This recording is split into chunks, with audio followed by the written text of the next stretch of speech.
이렇게 시간이 안 가는지 정말 버스 안에서 going 이불 속에서 going going은 언제나 너에게 going.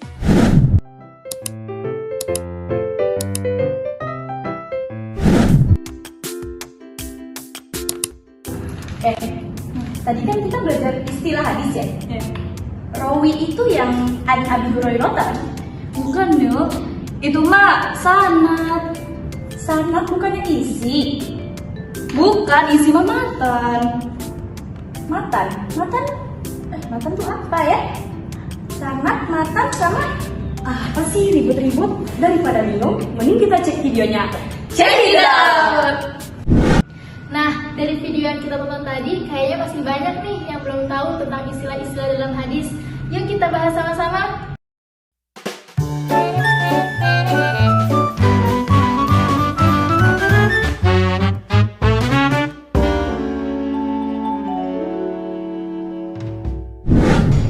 Halo Sobat Iki, di sini saya akan membahas tentang pengertian sanad.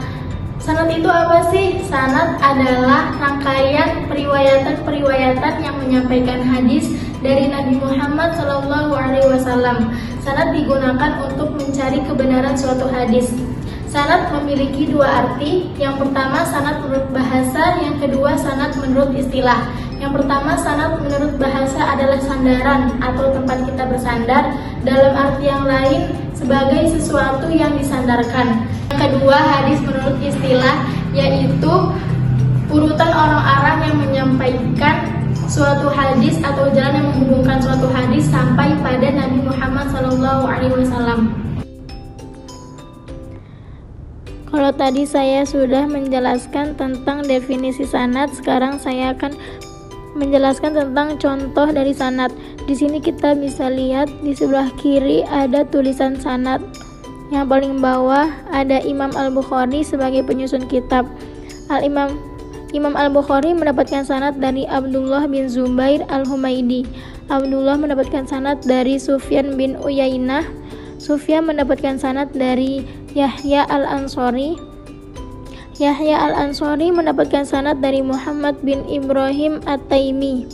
Muhammad mendapatkan sanad dari Alqamah. Alqamah mendapatkan sanad dari Umar bin Khattab. Dan terakhir Umar bin Khattab mendapatkan sanad dari Rasulullah SAW. Nah, gimana? Sekarang sudah paham kan? Kita lanjut ke materi setelahnya yuk. Halo Sobat Iki, tadi kan kita sudah belajar apa itu sanad. Nah, sekarang kita akan belajar apa itu matan. Teman-teman, matan adalah isi atau teks yang disampaikan oleh Nabi Muhammad SAW. Biasanya, matan berisi ajaran, perintah, ataupun larangan yang disampaikan secara lisan oleh Nabi Muhammad SAW. Kemudian diriwayatkan oleh para sahabat. Secara singkatnya, matan adalah ma yantaha ilaihi sanadu minal kalam, yang artinya perkataan yang disampaikan di akhir sanad. Nah, teman-teman, untuk lebih mempermudah pemahaman kita mengenai matan, yuk kita bahas contoh-contohnya. Yang pertama, innamal a'malu binniyat wa innama likulli imri'in ma nawa.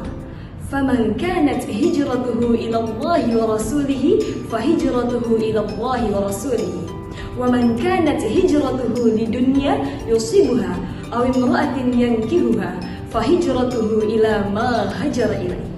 Nah, contoh yang kedua, ayatul munafiki thalathin, idza haddatha kadzaba wa idza wa'ada akhlafa wa idza tumina khana.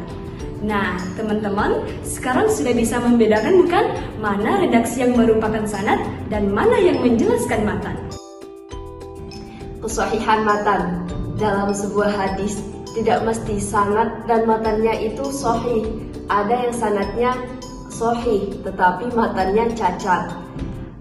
Oleh karena itu dijelaskan dalam kaidah kesahihannya, di antaranya tidak syadz ataupun tidak ada ilat. Oke, kita lanjut pembahasan berikutnya. Yang sebelumnya kan membahas tentang kesahihan matan. Sekarang kita membahas riwayat penguat. dalam matan hadis sama dengan sanad, yaitu ada yang mempunyai kualitas lemah. Dengan adanya riwayat lain yang mempunyai makna yang senada, maka hal tersebut bisa menguatkan hadis tersebut, yaitu ada mutaba'ah, yang artinya hadis yang diriwayatkan oleh periwayat yang lebih dari satu orang dan terletak bukan pada tingkat sahabat Nabi. Terus ada syawahid, riwayat lain yang diriwayatkan dengan cara meriwayatkannya dengan sesuai maknanya. Ada juga mahfud, riwayat yang mempunyai ketersambungan sampai pada Nabi. Halo Sobat IIKI, kalau tadi kita sudah belajar sanad dan matan, sekarang yuk kita belajar apa itu rawi. Perawi adalah orang yang menerima hadis dan menyampaikannya, atau lebih sering kita kenal dengan sebutan rawi. Simpelnya, rawi adalah orang yang meriwayatkan hadis. Nah, para ulama ini mengklasifikasikan atau mengelompokkan para rawi nih teman-teman, sehingga mereka punya julukannya masing-masing. Tapi kira-kira dikelompokkan berdasarkan apa ya?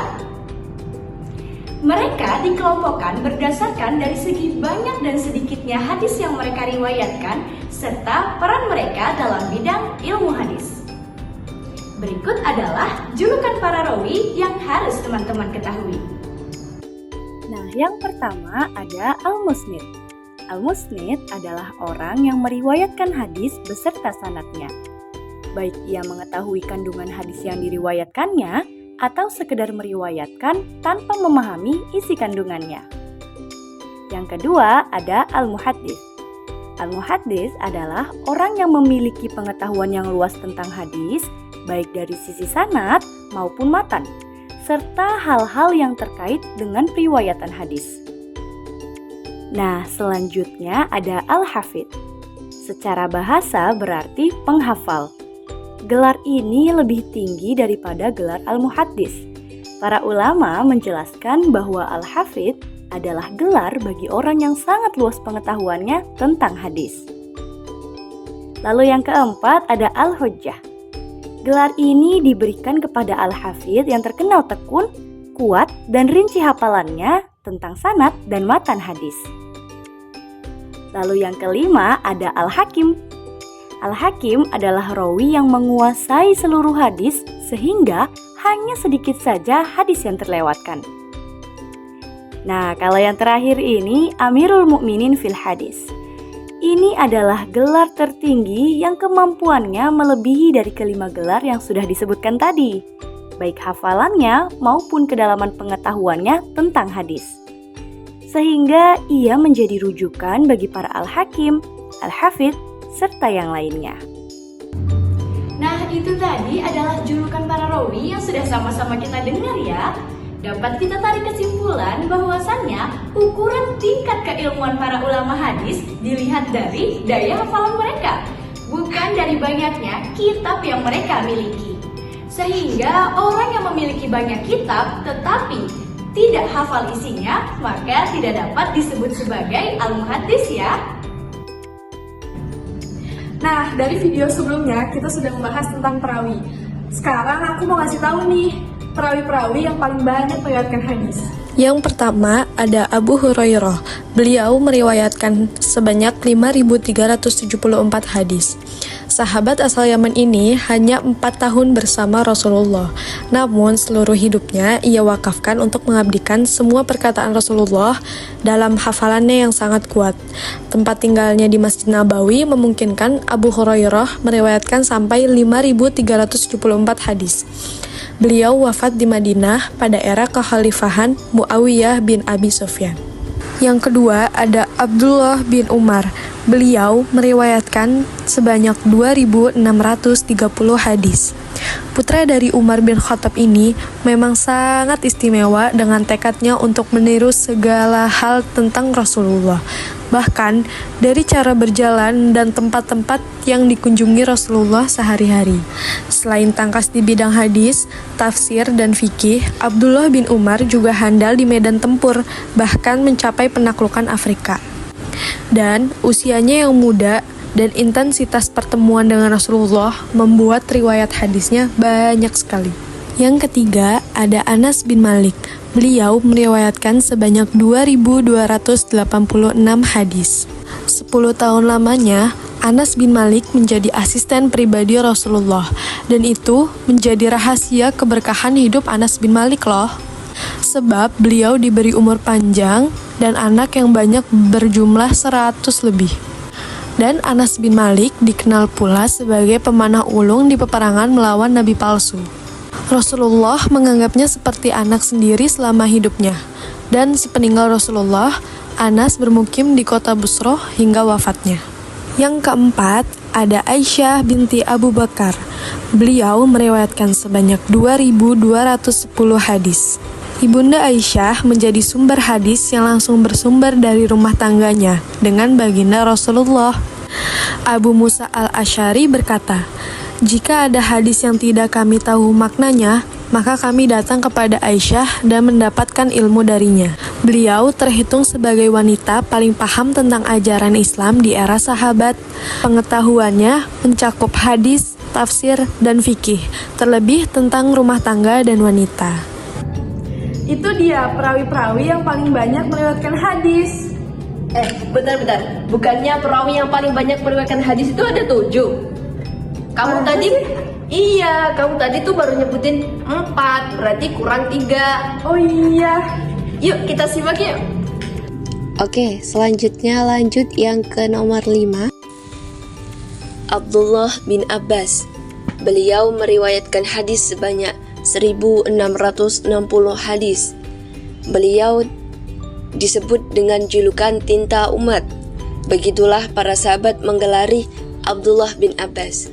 Sahabat ini termasuk junior di antara semua generasi sahabat lainnya. Namun, semuanya bersaksi bahwa Ibnu Abbas ini merupakan sumber ilmu yang sangat diperhitungkan.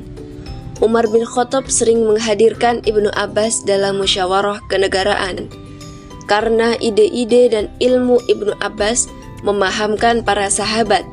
Beliau wafat di kota Taif di usia 71 tahun. Yang keenam, ada Jabir bin Abdillah. Beliau meriwayatkan sebanyak 1.540 hadis. Sahabat Ansor ini adalah pembela Rasulullah sejak langkah pertama Rasul di kota Madinah. Beliau seringkali menghadiri majelis Rasulullah di Masjid Nabawi. Dengan ingatan yang kuat membuat beliau meriwayatkan banyak hadis. Sepeninggal Rasulullah, Jabir meneruskan perjuangan dengan mengikuti pembebasan Syam di bawah kepemimpinan Khalid bin Walid. Beliau wafat di kota Madinah setelah menjadi mufti kota tersebut. Yang terakhir ada Abu Sa'id Al-Khudri. Beliau meriwayatkan hadis sebanyak 1170 hadis. Beliau berusia 10 tahun ketika Rasulullah datang ke Madinah. Di usia 12 tahun, beliau ingin ikut dalam perang Uhud. Namun Rasulullah melarangnya karena usianya masih terlalu muda. Meskipun begitu, Abu Sa'id Al-Khudri kemudian mengikuti semua pertempuran yang dipimpin Rasulullah. Sahabat ini wafat di kota Madinah dan dimakamkan di Baqi dekat Masjid Nabawi. Nah, itu dia. Ternyata ada 7 perawi yang paling banyak meriwayatkan hadis. Nah, jangan lupa lagi ya.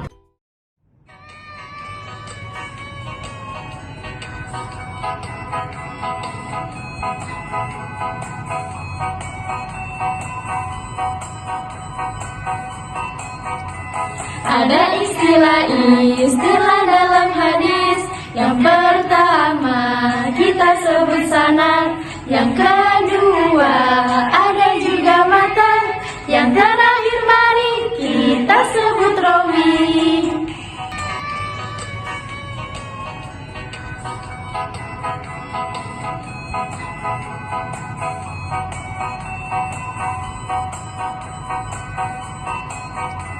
Ada istilah dalam hadis.